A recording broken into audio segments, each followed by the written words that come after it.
Thank you very much, Mr. Clay. To Mr. Nagelbauer and our chairman of this subcommittee and ranking member Clay, I'm very appreciative for this hearing today. And Congressman Clay, I want to thank you for all the work that you have done.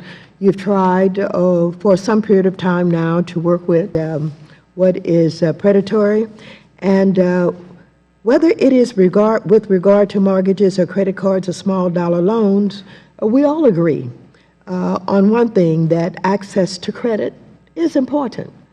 However, there's also an important distinction in what we believe.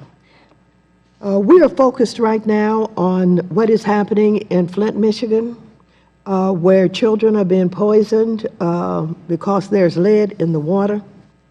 The residents of Flint have plentiful access to water. Surely all of my colleagues agree that access to water, any water, is not enough. It's not enough if that water is contaminated with lead, or if that water is a vector for a Legionnaire's disease. I'm very concerned about what kind of water our citizens have access to, and I believe in access to clean, drinkable water. We all do. However, I also believe the same about mortgages and credit cards and payday loans. Consumer credit products shouldn't be available if they hurt their customers. We depend on our state regulators and the CFPB to make sure that our constituents don't have access to just any kind of credit, but to safe and fair credit products that won't put them and their families at risk.